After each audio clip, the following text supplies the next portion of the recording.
Yes, before the sun sets, I gotta let them know, let's go. Come on. It's been a long time coming. Yeah. Wake up, stop the yawning. The tide is turning and it's calling in. It's time we turn our hearts back to him, back to him. It's been a long time coming, long time, y'all. Wake up, stop the yawning. Wake up. The tide is turning and it's calling in. It's time we turn our hearts back to him. Thank you for joining us in our study of the book of Genesis. Today we're in Genesis chapter 5. And here in this study, we'll look at the lineage of Adam, but it won't go through the line of Cain. We're going to see that it goes to the line of his son Seth. We begin in Genesis chapter 5, beginning in verse 1, where it says, "This is the book of the genealogy of Adam, in the day that God created man. He made him in the likeness of God. He created them male and female and blessed them and called them mankind in the day they were created." So this is the book of Adam's genealogy.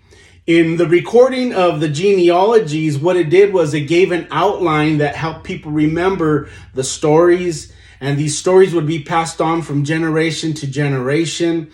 And for centuries, these genealogies were added to and passed down from family to family. But even more than preserving family tradition is that the genealogies were included to confirm the Bible's promise of the coming Messiah. And Jesus Christ would be born from the line of Abraham. And genealogies, they point out that people are important to God as individuals. So remember that the next time you feel overwhelmed in a crowd of people, remember that the focus of God's attention and love is on the individual. It's on you. Verse 3 goes on to say, "And Adam lived 130 years and begot a son in his own likeness, after his image, and named him Seth. After he begot Seth, the days of Adam were 800 years, and he had sons and daughters.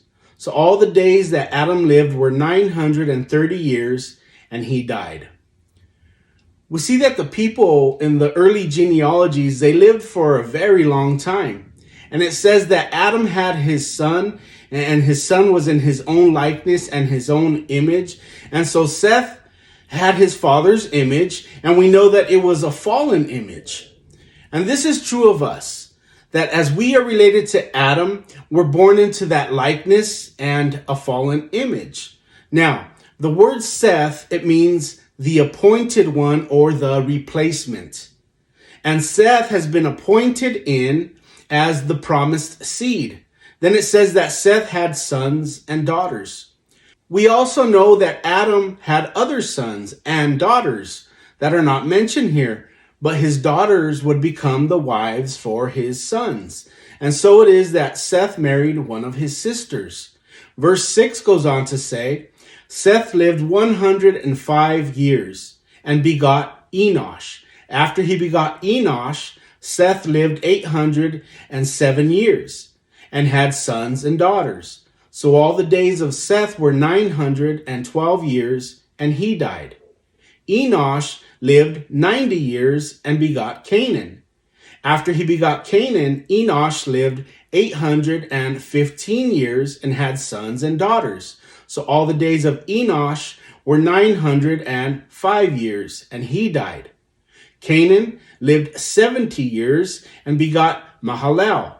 And after he begot Mahalalel, Canaan lived 840 years and had sons and daughters. So all the days of Canaan were 910 years, and he died. Mahalalel lived 65 years and begot Jared. After he begot Jared, Mahalalel lived 830 years and had sons and daughters. So all the days of Mahalalel were 895 years, and he died. Jared lived 162 years and begot Enoch. After he begot Enoch, Jared lived 800 years and had sons and daughters. So all the days of Jared were 962 years, and he died. Now, as you go through these genealogies, you can take these genealogies and create this timeline. And if you were to take them and to lay them out, you'll find that The time of Adam will come about 4,000 years before Christ. And if you were to take the 4,000 years and add the 2,000 years after Christ, then you will find that we are about that 6,000th year mark. It's interesting because that's the number of man. The number of man is 6. And if you add in the 1,000th millennial reign, we're at that 7,000th year, the number of completion. So it's an interesting genealogy and numerology study to dig deeper on. Verse 21, Enoch lived 75 years and begot Methuselah. After he begot Methuselah, Enoch walked with God 300 years and had sons and daughters. So all the days of Enoch were 365 years. And Enoch walked with God, and he was not, for God took him.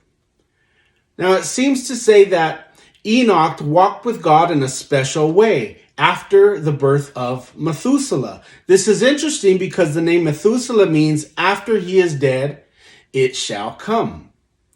And so it was that at the birth of Methuselah, Enoch was made aware by God that judgment was coming.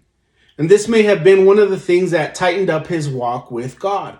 Verse 25, Methuselah lived 187 years and begot Lamech. After he begot Lamech, Methuselah lived 782 years and had sons and daughters. So all the days of Methuselah were 969 years, and he died. And so the oldest person to have lived in the Bible now is Methuselah. He lived 969 years. And when you look at his life, it wasn't an accident, but it was because of the grace of God. It was when Methuselah died that the flood came. And as soon as he died, this is when this judgment came in, and his life was the life of the grace of God upon the face of the earth. And even in this long life of Methuselah, we see the character of God here. We see that the purpose that God allowed him to live longer than anybody else was in order to demonstrate to us the grace of God and that God is long-suffering. Verse 28, Lamech lived 182 years and had a son, and he called his name Noah, saying, this one will comfort us concerning our work and the toil of our hands, because of the ground which the Lord has cursed. After he begot Noah, Lamech lived 595 years and had sons and daughters. So all the days of Lamech were 777 years, and he died. And Noah was 500 years old, and Noah begot Shem, Ham, and Japheth. So by all this, we see that 7 generations have gone by between Adam and Seth's line here at the time of Lamech. And Noah makes it the 8th generation.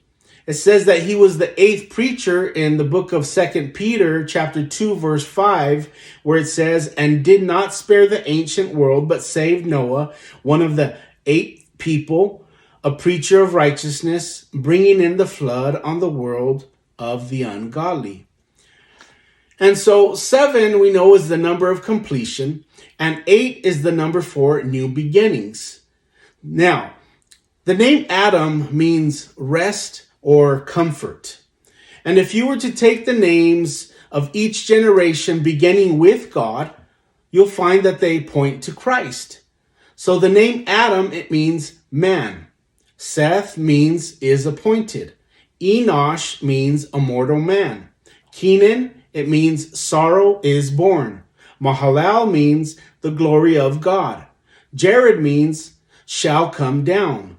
Enoch means instructing that. Methuselah means his death shall bring. Lamech means those in despair. And Noah means comfort and rest.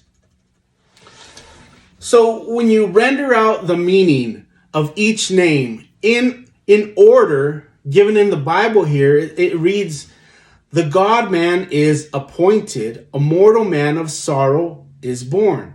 The glory of God shall come down, instructing that his death shall bring those in despair comfort and rest. I pray that this study has ministered to you and finds you well. And now, may the Lord bless you and keep you. The Lord make his face to shine upon you and be gracious to you. The Lord turn his face towards you and give you peace.